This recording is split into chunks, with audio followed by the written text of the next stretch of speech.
गुरुर्ब्रह्मा गुरुर्विष्णु गुरुर्देवो महेश्वरा गुरुर्साक्षात् परब्रह्म तस्मै श्री गुरुवे नमः।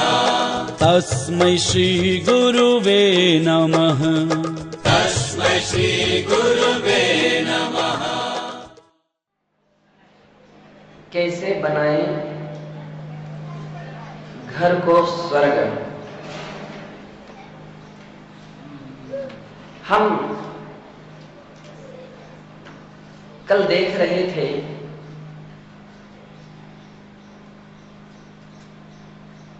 कि हमें देश, राष्ट्र और विश्व की अपेक्षा पहले अपने घर को देखना चाहिए। जिसने अपने घर को बना लिया है वो देश, राष्ट्र और विश्व को भी बना सकता है। जिसने घर को नहीं बनाया है वह देश, राष्ट्र, विश्व को नहीं बना सकता है। आप घर को बनाने के पूर्व आवश्यक है कि पहले अपने आप को बनाए, अपने आप के दुखों को कम करें।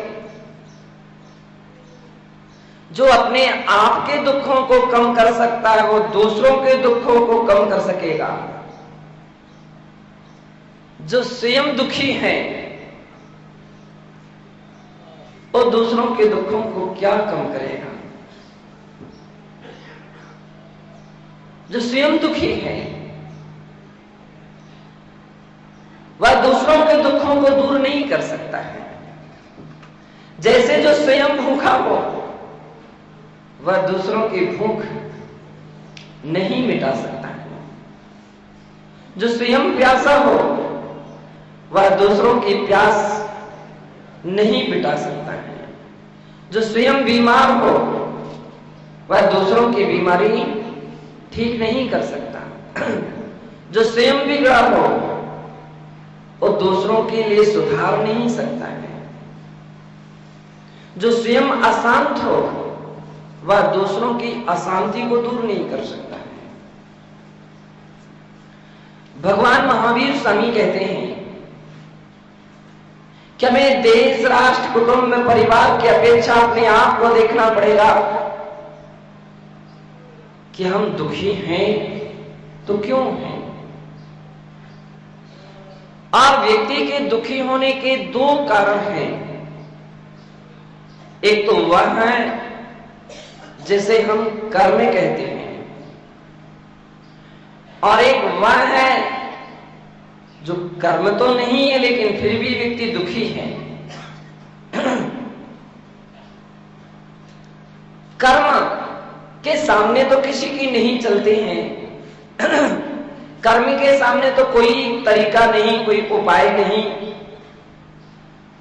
लेकिन हां, यथासंभव अपने आप को सोच चेंज करने से कर्मों में भी अंतर आता है।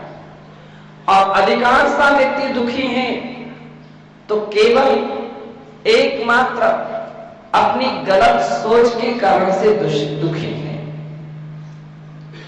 और ये सबसे बड़ा दुख है। कर्मों का उदय इतना दुख उत्पन्न नहीं कर पाता है, इतना दुखी व्यक्ति को लिए नहीं बनाए हुए हैं जितना कि वह स्वयं अपनी गलत सोच के कारण से दुखों को पैदा कर लेता है। अनावश्यक दुखों के लिए उत्पन्न कर लेता है, अनावश्यक दुखों के लिए तैयार कर लेता है। ऐसा जो व्यक्ति है केवल गलत सोच के कारण से, केवल नकारात्मक सोच के कारण से, नकारात्मक काल है जिसका कोई आकार प्रकार नहीं है, केवल व्यक्ति सोच में डूबा हुआ है।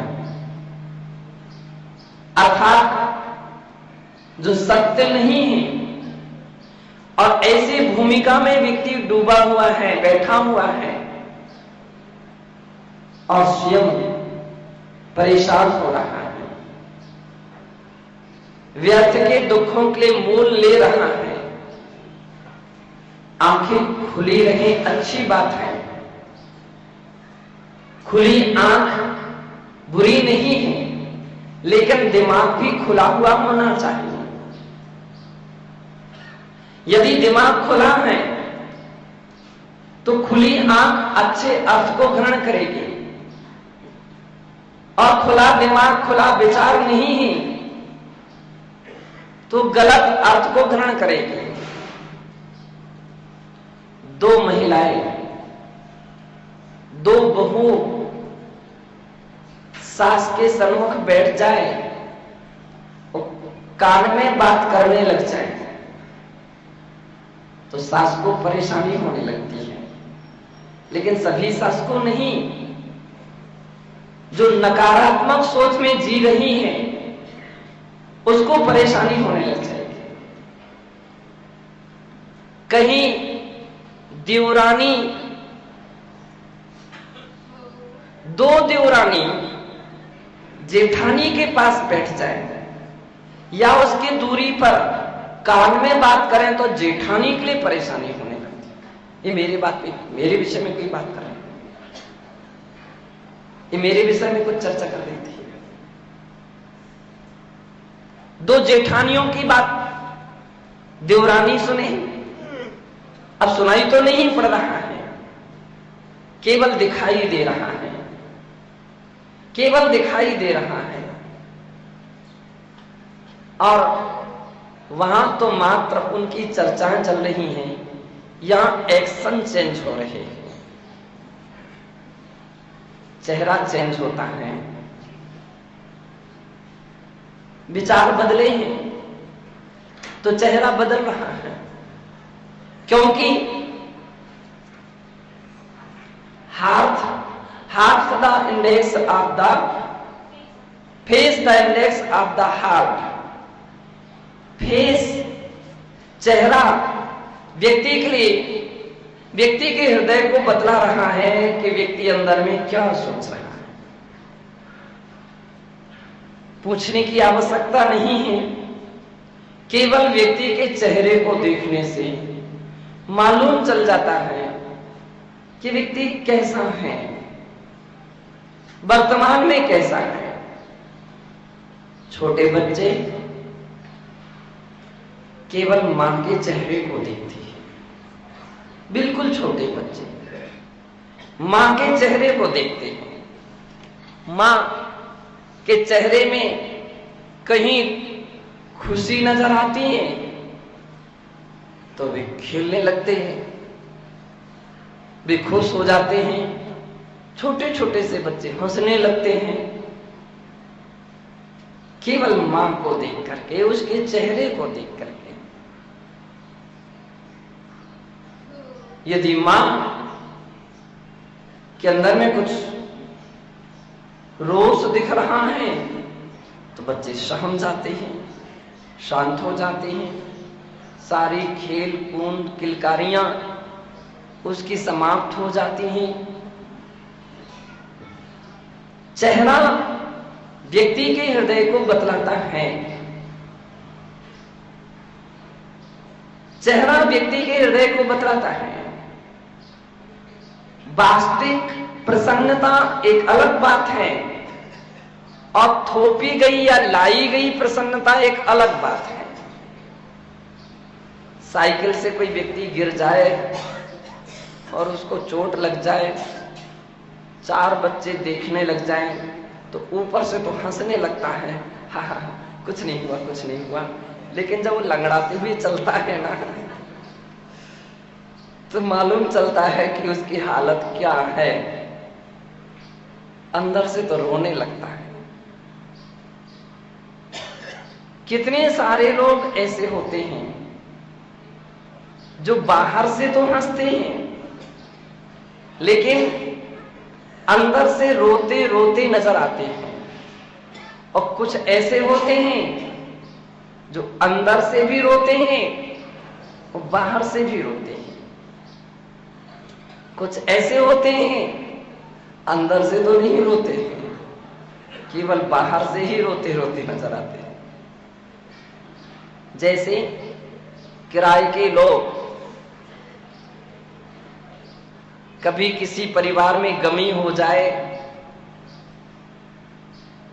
तो ऐसे भी किराए के लोग आते हैं जो स्वयं तो नहीं रोते हैं लेकिन दुनिया को रुला देते हैं।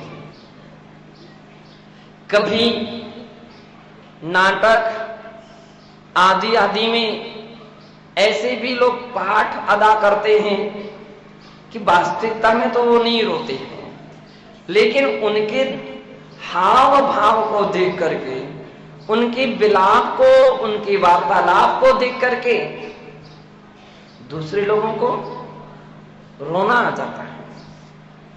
और ऐसा रोना आ जाता है कि वो अपने आंसू रुकते नहीं हैं, रोकना चाहे तो भी नहीं रुकते।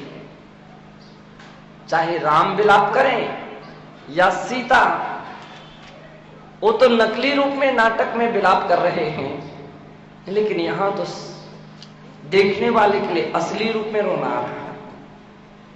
वो बाहर से तो आंखों आंसू पहुंच लेता है, लेकिन अंदर में तो रोता है।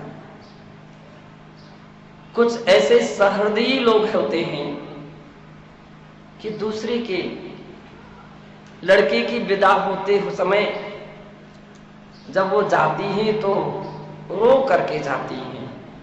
अब आज के समय की लड़की तो नहीं रोती, रोती है क्या?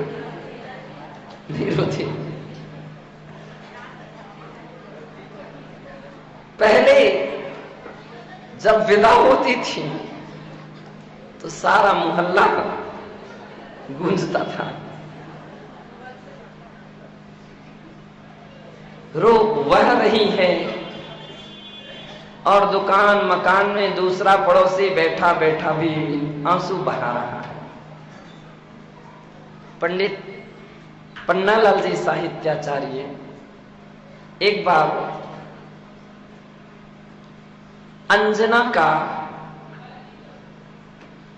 कोई अनुवाद कर रहे थे, हनुमान चरित का या पद्म पुराण का, तो उसमें अंजना के उस समय का वर्णन आया कि जिस समय सासू ने भी निकाल दिया, घर के माता पिता ने भी निकाल दिया, पति भी रूठ गए, तो सोचते सोचते पंडित जी कलम हाथ में लेकर के बैठ गए और उनके अश्रुधारा बह निकली। अभी इसी विचार में डूब गए कि उस कन्या ने क्या बिगाड़ा था, उसका क्या अपराध था, और अश्रुधारा बहती गई। कुछ लोग उनके सामने आए, तब भी उनका ध्यान उस ओर नहीं पहुंच पाया कि कौन आया है, और आने वाला आराम से शांति से खड़ा होकर के देखता रहा कि पंडित जी के आंखों से आंसू बह रहे हैं। कुछ देर के बाद कहा, पंडित जी आपकी आंखों से क्यों आंसू बह रहे हैं, क्या तकलीफ है, क्या किसी ने कुछ बोल दिया है, कुछ कह दिया है? नहीं नहीं नहीं बेटा, किसी ने कुछ नहीं कहा, किसी ने कुछ नहीं बोला, मुझे ऐसी कोई तकलीफ नहीं। फिर क्या? ये प्रकरण एक ऐसा चल रहा था कि जिसको लिखते लिखते मुझे आंखों में आंसू आ गए।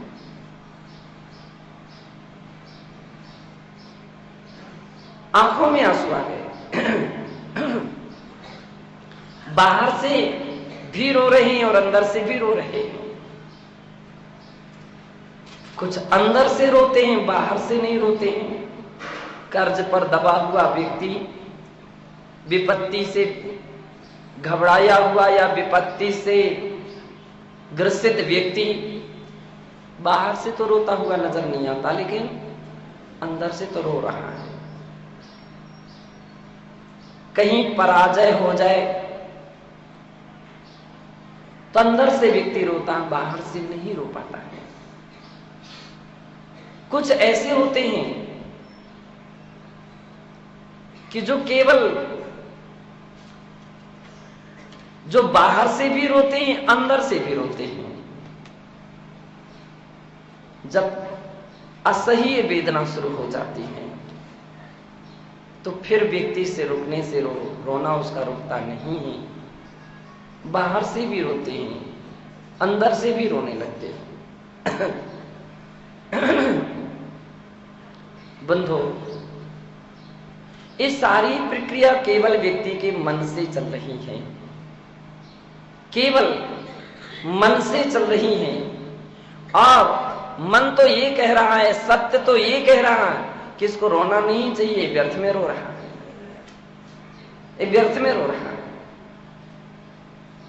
इसको दुखी तो नहीं होना चाहिए था, लेकिन व्यर्थ में दुखी हो रहा है। दुखों के लिए ऊपर से इसने बांध करके रख लिया है, थोप लिया है, अनावश्यक दुखों के बादलों को पकड़ लिया है, इसलिए परेशान है केवल नकारात्मक सोच से। अपने दो मित्रों को आपस में बैठ करके बैठा हुआ देखता है तो दूसरे व्यक्ति को परेशानी होती है। दो दुकानदार को एक साथ बैठ करके तीसरे दुकानदार को परेशानी होने लगती है। दो भैया एक साथ बैठ जाए तो तीसरे भैया को भी परेशानी होने लगती है। केवल नकारात्मक सोच से। और नकारात्मक सोच सत्य ये है किसी दूसरे की ओर से नहीं उत्पन्न होती है, अपनी ओर से होती है। हो सकता है दूसरा हेतु बन जाए, लेकिन दूसरा हेतु तभी बन सकता है जबकि अपनी कमजोरी हो। शकुनी की बात तभी प्रभावित हुई जबकि कौरवों ने उसको स्वीकार किया है। यदि कौरव शकुनी की बातों पर ध्यान ना देते तो झगड़ा कभी नहीं होता, झगड़ा कभी नहीं होता। और ध्यान दिया है, पराजित हुए हैं और हर तरह से कष्ट उठाना पड़ा तो मात्र केवल अपनी कमजोरी के कारण। दूसरा कितना भी आकर के कुछ कह दे, लेकिन यदि व्यक्ति स्वयं अपने आप में व्यवस्थित रहे तो परेशानी नहीं है। अपनी कमजोरी है कि हम सही नहीं सोच पाते हैं, हमारा सोच सही दिशा तक नहीं पहुंच पाता है और हम परेशान हो जाते हैं। एक मां का इकलौता एक बेटा था, बहुत सुंदर था, बहुत अच्छा था, मां का बड़ा प्यारा था, बड़ा प्रिय था। हर तरह से मां ने उसके लिए बड़े लाल प्यार से पाला। जब वह लगभग 5 वर्ष का हो गया तब दूसरे पुत्र का भी जन्म हो गया। वो भी बहुत अच्छा था, बड़ी खुशी थी परिवार में। और पुत्र के आने पर तो बधाइयां गाई जाती हैं। पुत्री के आने पर प्रायः करके सुस्ती छा जाती है, सभी में मायूसी जैसी छा जाती। क्या हुआ? बेटी का। अच्छा अच्छा, इतना कह करके टाल देते हैं। और बेटे का जन्म हुआ है तो मिठाई खिलाइए, बहुत खुशी है। पुत्र के लिए रत्न कहा गया लेकिन बेटी के लिए रत्न नहीं कहा गया। कितना आश्चर्य है। पुत्र रत्न की प्राप्ति हुई, बेटी रत्न नहीं कहा जाता। कुलदीप का जन्म हुआ ये तो कहा जाता है, कुलदीपिका का नहीं, ऐसा कहा जाता है। बधाइयां और नगाड़े बजाए जाते हैं, खुशियां मनाई जाती हैं। और जिसके यहां 2-2 पुत्र उत्पन्न हो जाएं, उसकी मां का तो खुशी का कोई पार नहीं था। क्योंकि आमतौर पर व्यक्ति बेटियों को तो पराई मानता है, ये तो एक कष्ट है। पाला पोसा, उसकी सुरक्षा और व्यवस्था में, उसकी उन्नति और उत्थान में 16 साल की सजा हो गई कम से कम, ऐसा मानते हैं व्यक्ति। और अंत में जाकर के शादी कर दी सो दूसरे घर में चले गए। परिश्रम आपने किया और फल दूसरों को मिल रहा है। लेकिन यह सोच भी सही नहीं है। मैं कभी इस प्रकरण को लूंगा और उस समय बतलाऊंगा। आज तो मुझे इतना ही बतलाना है कि उस मां के यहां 2 बेटे हो गए। एक बड़ी बेटा था, दूसरा छोटा बेटा था। वो भी धीरे धीरे उसका विकास हुआ। दोनों बेटों में अंतर इतना था कि बड़ा बेटा इतना होशियार नहीं था, उसका दिमाग ज्यादा नहीं चलता था, उसके लिए जल्दी कुछ याद नहीं होता था, वो इतना खेल कूदने में भी कुशल नहीं था। छोटा बेटा इन सब में आगे था। छोटा बेटा सब में आगे था। स्कूल में फर्स्ट डिवीजन पाता, खेल कूदने में बड़े बड़े इनाम पाता। और बड़ा भैया तो बेचारा फेल होता होता गया। 10वीं क्लास में तो 3 बार फेल हो गया। 3 बार फेल हुआ। और छोटा भैया फर्स्ट डिवीजन ही नहीं, पोजीशन भी उसकी पूरे स्कूल में बनी, फर्स्ट पोजीशन बनी। बड़ा रिकॉर्ड हुआ उसका, बड़ा नाम हुआ। अब जब दिमाग कम होता है तो सोच बदलती है और नकारात्मक सोच पैदा होती है। हमेशा ध्यान रखना, नकारात्मक सोच कमजोर व्यक्तियों में होती है। जो कमजोर होती है, किसी भी प्रकार की उसमें क्षमताएं नहीं होती हैं, तो नकारात्मक सोच उनके दिमाग में घर कर जाती है। जो दौड़ में आगे नहीं निकल पाता है, फिर क्या करता है? दूसरे को लत्ती मार करके पटकता है और आगे निकलने का प्रयास करता है। तुम लत्ती मार करके तो गिरा सकते हो, ये हो सकता है, लेकिन न्याय की दृष्टि से देखा जाए, बाहर में तुम आगे बढ़ जाओ, लेकिन न्याय की दृष्टि से आगे नहीं हो। नकारात्मक सोच वाला अपनी सारी एनर्जी, सारी शक्ति, सारी ऊर्जा केवल गलत सोच में ही व्यय करता है। बड़े भैया के लिए बड़ी परेशानी खड़ी हो गई कि एक तो एक ही साथ हो गए अब क्लास में, और दूसरी बात वो फर्स्ट डिवीजन पा रहा और ये फेल हो रहा है। अब वो कहीं से भी निकले, क्यों भाई तुम्हारे भैया का रिजल्ट क्या है, तो उसको बड़ी परेशानी से कहना पड़ता था वो तो फर्स्ट डिवीजन पास हुआ है, और आपका बड़ी चिड़चिड़ापन छूटता था। तुमको क्या मतलब हमसे, हमारे रिजल्ट पूछने से? तुमको क्या लेना देना? तुमको इससे क्या फायदा है? 10 बातें लोगों को सुनाना शुरू कर देता। कोई कुछ पूछता, कोई कुछ करता, कहीं कोई किसी का प्रमाण पत्र दिखाता। तब तो समस्या ये खड़ी हो गई कि उसको प्रमाण पत्र देखना में भी बड़ी कठिनाई होने लगी। कहीं किसी की कोई प्रशंसा करता तो उसको सुनना बड़ा कठिन होता था। बड़ी शर्मिंदगी महसूस होती थी, बड़ी हीन भावना उसको उत्पन्न होती थी,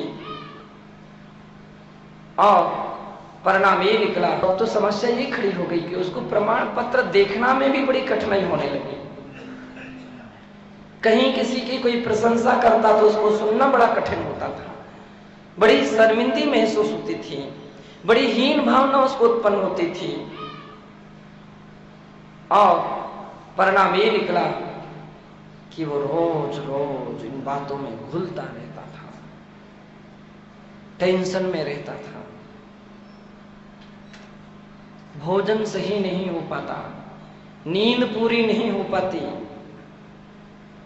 तो फिर रोग बीमारियों ने घेरा डाल दिया, बीमार भी रहने लगा, किसी कार्य में मन नहीं लगता, तो किसी व्यक्तियों की बातों को भी वो सुनने के लिए इच्छुक नहीं रहता, किसी के पास बैठना भी उसको पसंद नहीं था। उसकी जिंदगी कितनी विचित्र होती जा रही थी, बिगड़ती बिगड़ती जैसी जा रही थी। ऐसा लग रहा था कि दुखों की एक पर एक बरसात आ रही हो। और इसके विषय में पूज्यपाद महाराज ने लिखा है, स्टोप देश में विपद भाव पदावर्ते पदिके वाति बाह्यते यावत तावत भवत्तन्या प्रचुरा विपदा पुराः। अज्ञानता के कारण और गलत सोच के कारण व्यक्ति बहुत सारी अनावश्यक विपदाएं ले लेता है, एक विपदा उसके दूर नहीं हो पाती और अनेक विपदाएं उसके सामने आकर के खड़ी होती चली जाती। धीरे धीरे स्थिति ऐसी हो गई उसकी कि वो उसका माइंड डिस्टर्ब हो गया, पागल हो गया। अब कभी कपड़ा फाड़ता, कभी बर्तन फेंकता, कभी किसी को मारने के लिए दौड़ता। पागल तो पागल, और उसकी चेष्टा ही इतनी विचित्र हो गई कि उसके लिए कमरे में कैद किया गया। बड़ी मुश्किल से कभी उसको बाहर निकालते उसके परिवार के लोग, रोज रोज घर के लिए उलाहने आते, तुम्हारा बेटा ऐसा, तुम्हारा बेटा ऐसा। बंधु बड़ा हो गया, अब कौन शादी करे उस पागल से, कौन करेगा? उसकी शादी नहीं हुई और ऐसा भी क्षमता साल वाला नहीं था कि अच्छे मोक्ष मार्ग पर बढ़ता, इस पर भी नहीं बढ़ा, शादी भी नहीं हुआ, कुंठाओं में जीने लगा। छोटे भैया की शादी का जब समय आया तो इतना परेशान हो गया, इतना परेशान कि आज मेरी हालत ये है। छोटे भैया की शादी हो रही है, शादी हो गई और उस छोटे भैया की पत्नी घर में आई, लेकिन सब कुछ उसके लिए बड़ा कष्टदायी नजर आ रहा था, बड़ा तकलीफ नजर आ रही थी। एक एक दिन उसको ऐसा गुजर रहा था मानो वर्ष की तरह एक एक क्षण निकल रहा था। एक दिन ऐसा आ गया कि उसने कहा, ऐसी जिंदगी से जीना कोई फायदे की बात नहीं, मरना ही अच्छा है। और मरने का उपक्रम करने लगा कि अब मैं कैसे मरूं, क्या तरीका है मरने का, मुझे नहीं जीना ये जिंदगी, मुझे नहीं जीना इस जीवन को, मुझे नहीं रहना इस पर्याय में। बंधु, छोटी सी भूल कितनी बड़ी हो जाती है। अच्छी बात यह रही कि जिस समय वह मरने का उपक्रम कर रहा था, उस समय उस रास्ते से कोई एक मुनि निकले, और जैसे ही मुनि निकले और महाराज की दृष्टि उस व्यक्ति पर पड़ी और उसकी व्यक्ति की दृष्टि महाराज पर पड़ी, तो उसके मन में इतना विचार तो आ गया कि अब मरना तो है ही, क्यों ना क्यों अपन महाराज के अच्छी तरह से दर्शन कर लें। वो कुएं में कूदने वाला ही था, अपने शरीर में आग लगाने वाला ही था, और सोचता है कि महाराज के दर्शन कर ले। और वो महाराज के चरणों में आता है। महाराज उसकी हालत देखते कि तुम्हारे शरीर से घासलेट की इतनी बदबू क्यों आ रही है। अब वो बेचारा सहम गया, महाराज को क्या बतलाऊं, चूंकि पूछ रहे हैं इसलिए बतलाए देता हूं। और उसने कहा कि अब तो मैं अपने जीवन से तंग हो गया हूं। ऐसे ही बोलते हैं ना लोग, तंग हो गया। महाराज ने कहा अभी तो तंग हुए हो, अब तुम पतंग बनना चाहते हो। ऐसा काम करने जा रहे हो कि हम इस पर्याय से छूट जाएंगे, मुक्ति पालेंगे तो दूसरी पर्याय में सुखी रहेंगे। तुम्हें पता है क्या, एक पाप कर्म का उदय है कि आज तुम्हारी ये हालत है, और दूसरा महापाप करने जा रहे हो, आत्मघाती महापापी, दूसरा महापाप करने जा रहे हो। पुराने पाप का ही फल तुम सहन नहीं कर पा रहे हो, तो और बांध करके तुम्हारी क्या हालत होगी। वो थोड़ा सहमा, क्या, हां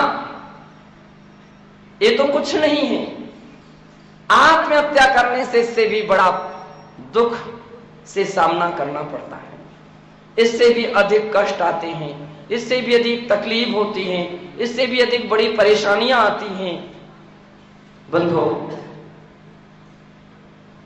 वो तो सोच में पड़ गया कि मैं वास्तविकता में क्या कर रहा हूं,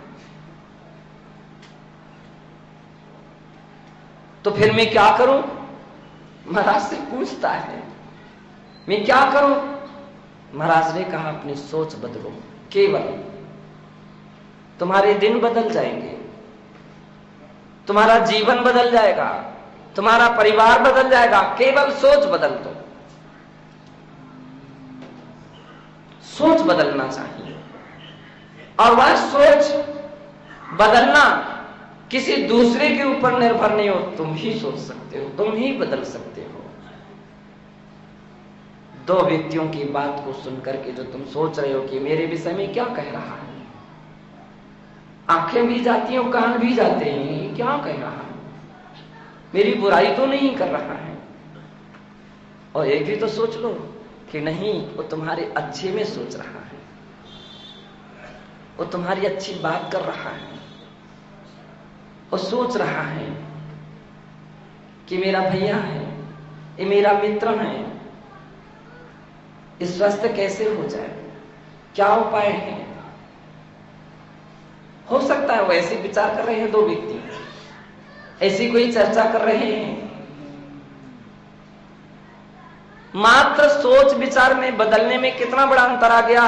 एक और जहां रोष उत्पन्न हो रहा था, जहां जोश उत्पन्न हो रहा था, जहां पर आपके अंदर एक प्रकार के बड़ी परेशानी उत्पन्न हो रही थी, और सोच चेंज हुआ, विचार बदला, अच्छा तो आपके चेहरे चेंज, आपके अंदर खुशी प्रारंभ हो गई, प्रसन्नता आ गई, आनंद छा गया, और जो 36 की स्थिति बनने वाली थी वह 63 में बदल गई, केवल सोच बदलने से। बंधो, जिंदगी में अपन लोग कितनी कितनी नकारात्मक सोच में जीते हैं, क्या क्या उस विचारों में डूबे डूबे हुए सोच लेते हैं, विचार हमारे कहां से कहां तक पहुंच जाते हैं। आचार्य कहते हैं भावना भवनाशिनी और भावना भववर्धिनी। केवल भाव संसार का विनाश करते भी हैं, और वे उल्टे भाव तो संसार में कर्मों को बांध देते हैं, बांध देते हैं। आपको पता है सीता जी का पूर्व भाव, सीता जी का पूर्व भाव केवल विचारों ने उनके लिए इतनी बड़ी सजा दे दी कि 12 वर्ष तक उनके लिए पति विछोह जैसी वेदना, और फिर एक पर एक वेदना भोगनी पड़ी। पद्म पुराण के अंदर में उल्लेख मिलता है कि जब किसी राज परिवार की वह बेटी पुत्री थी, सीता का जीव, और उसने किसी जंगल में एक मुनि और एक आरिका को देख लिया था। एक मुनि एक आरिका को देख लिया था, यद्यपि वे भाई और बहन थे, भाई बहन थे, और अपनी संयम साधना के लिए दृढ़ संकल्प होकर के एक साथ दीक्षा ली थी। आहार चर्या के लिए नगर में आए थे, वापस लौट रहे थे, तो एक साथ हो गए। और उस कन्या ने क्या क्या सोच लिया, केवल सोचा, और उसका परिणाम इतने कर्मों को बांध लिया। जैन शास्त्र कहते हैं, मना एव मनुष्याणाम कारणम बंध मोक्षयो। मन ही एक ऐसा है जो मनुष्यों के लिए मोक्ष का भी कारण होता है और संसार का भी कारण होता है। मन एक ऐसा है, मन ही कर्म के आश्रय और बंध कराता है, और मन से ही कर्मों का संभार, निर्जरा और मोक्ष की प्राप्ति होती है। जैन दर्शन इतनी ऊंची बात करता है। मन, केवल मन के द्वारा तंदुल मच्छ, जिन्होंने शास्त्र पढ़े उनको याद है कि महामत्स्य और तंदुल मच्छ स्वयंभू रमण समुद्र में महामत्स्य विशाल का अवगाहना वाला होता है। कितनी अवगाहना? 1000 योजन। 1 योजन 4 कोस का होता है, यानी 4000 कोस, और 4000 कोस का अर्थ होता है 8000 मील और 12000 किलोमीटर। इतना बड़ा महामत्स्य जिसकी 12000 किलोमीटर लंबाई थी और 6000 किलोमीटर उसकी चौड़ाई थी। जब वह सोता था तो उसका मुख खुल जाता था, जैसे आप लोगों के खुल जाते हैं।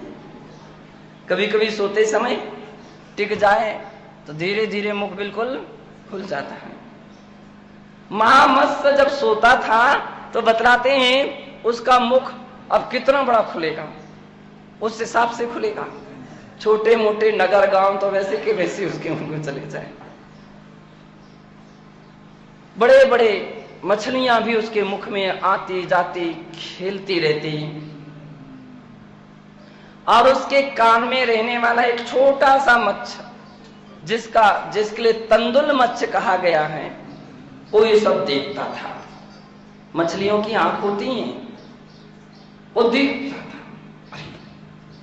एक ऐसा मूर्ख नींद में सो रहा है, इसके मुख में इतनी बड़ी बड़ी मछलियां जा रही हैं, फिर भी सो रहा है। कुछ परिश्रम नहीं करना पड़ेगा, फिर भी सो रहा है, इतनी मछलियां जा रही हैं। यदि मैं होता इसके स्थान पर तो एक भी मछली को नहीं छोड़ता, केवल सोचता है, विचारता है। महामत्स्य तो 7वें नरक में मर करके जाता है सो जाता है, तंदुल मत्स्य भी ऐसे विचारों के कारण 7वें नरक में चला जाता। जबकि तंदुल मत्स्य ने एक भी मछली नहीं खाई थी, एक भी मछली को नहीं मारा था, फिर भी 7वें नरक में जाता है। क्यों? केवल भावों के कारण, केवल विचारों के कारण, केवल सोच के कारण। जब अपनी सोच हमारे लिए इतनी ऊंचाई और निचाई की भूमिका में ले जाती है, तो भगवान महावीर स्वामी कहते हैं, क्यों ना क्यों सोच को बदलो। व्यक्ति को बदलने से काम नहीं चलता है। सृष्टि कभी नहीं बदली जा सकती। बदली जा सकती है तो दृष्टि बदली जा सकती है। सृष्टि नहीं, दृष्टि बदलो। व्यक्ति नहीं, अपनी सोच बदलो, अपना विचार बदलो। और जिसने विचार बदल लिया उसके लिए उपलब्धियां हैं। मुनिराज सदैव प्रसन्न रहते हैं, चाहे कोई अर्घ उतारे और चाहे कोई तलवार का प्रहार करे। अर्घावतारण असि प्रहारण में सदा समता धरे। एक उनकी निंदा करता है, अपशब्द बोल रहा है, फिर भी वे आशीर्वाद दे रहे हैं, धर्म वृद्धि रस्तु। ये कैसे हो सकता है? आम लोगों के लिए आश्चर्य होता है कि कैसे हो सकता है। वो गाली दे रहा है और वो आशीर्वाद दे रही है। वो उनको मार रहा है और वे उसका सत्कार कर रहे हैं।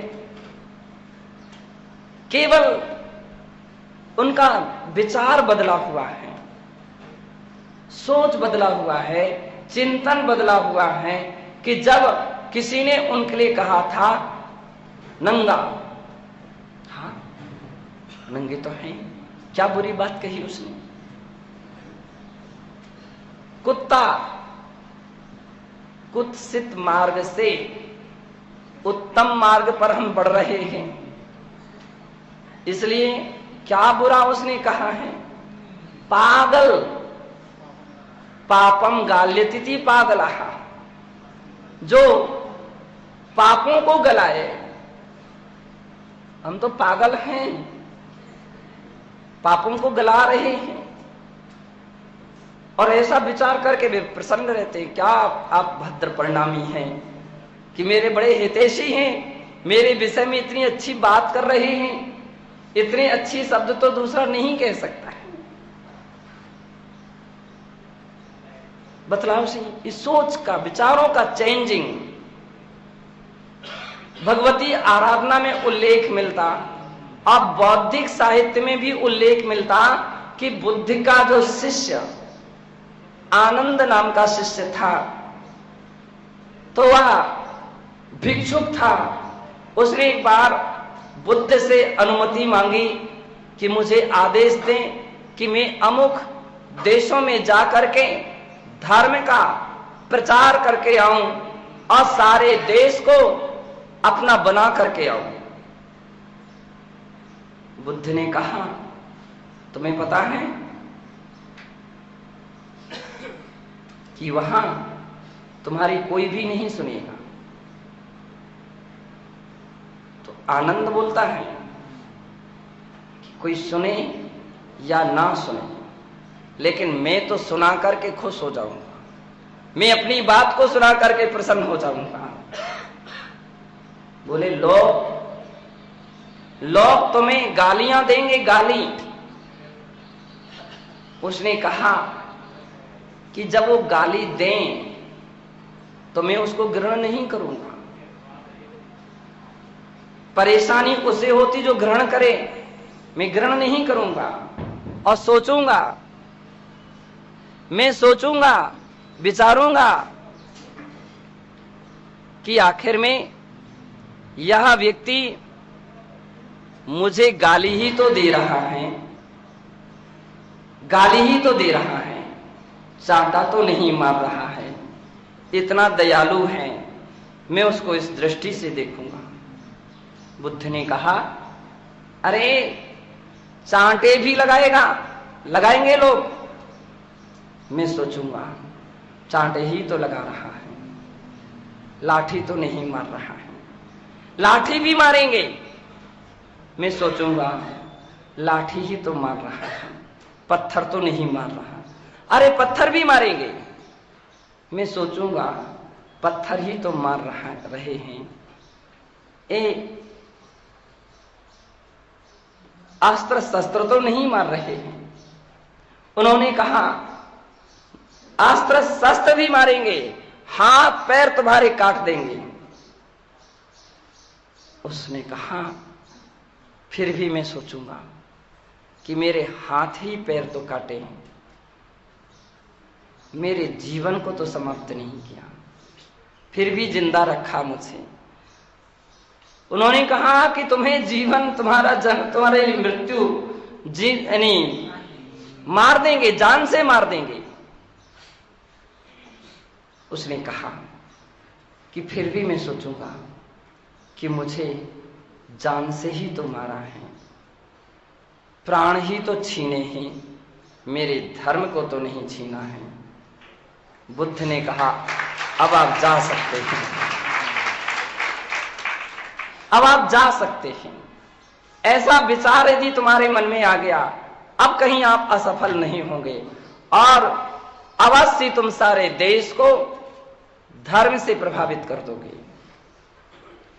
हिंदू साहित्य में एक कहावत, एक कथा आती है कि एक संत एक मकान के नीचे से निकलते थे और जब वे रोज निकलते तो एक महिला, अभिमान से, बड़ा रूप का अभिमान था, वो अपनी छत से उनके ऊपर कुछ ना कुछ कूड़ा कचरा डालती, रोज कूड़ा कचरा डालती और वे बेचारे झटकार करके चले जाते थे। एक दिन उस महिला ने टोकनी भर राख जानते हैं, टोकनी भर राख जैसी वे संत निकले तो उनके ऊपर पटक दी। तो वो ऊपर देखते हैं, महिला खड़ी थी, तो बोलते हैं कि हे भगवान, इस महिला के लिए खुशी रखें, आनंद में रखें, बड़ी दयालु और कृपालु महिला है कि जिसने मात्र मेरे ऊपर राख ही तो डाली है, अंगार नहीं डाले हैं। राख तो हम झड़ा लेंगे, अगर अंगार डालते हैं तो शरीर जल जाता और मुझे काफी वेदना होती। उसके लिए वो आशीर्वाद देते हैं। संतों की सोच है, संतों के विचार हैं। जैन शासन में यशोधर मुनिराज के गले में मरा हुआ सर्प डाला राजा श्रेणिक ने और महाराज ने कहा धर्म वृद्धि रस्तु। जब उत्सर्ग दूर हुआ, धर्म वृद्धि रस्तु, इस सकारात्मक सोच का परिणाम है, एक ऊंची सोच का परिणाम है, एक अच्छी सोच का परिणाम है। कमठ ने पार्श्वनाथ भगवान के ऊपर उपसर्ग किया, लेकिन पार्श्वनाथ मन भगवान का मन जरा भी विचलित नहीं हुआ और अधिक विशुद्धियां बढ़ी कि उन्हें केवल ज्ञान हो गया। और उन्होंने कमठ के लिए आशीर्वाद दिया कि कमठ, केवल ज्ञान तो मानो तुमने ही प्रदान कर दिया हो मुझे। तुम्हारे इस उपसर्ग में मेरी जो उत्कृष्ट समता रही है वही केवल ज्ञान का कारण बन गई। पांडवों के द्वारा, कौरवों के द्वारा किया गया उपसर्ग पांडवों के लिए केवल ज्ञान और निर्वाण का कारण बन गई। एक केवल अपनी सोच, अपने विचार से उपलब्धियां हुई। परिवार में व्यक्ति रहे लेकिन सोच सही रखे, परिवार में व्यक्ति रहे, विचार अच्छा रखे, तो बंधो वो परिवार स्वर्ग बन जाएगा।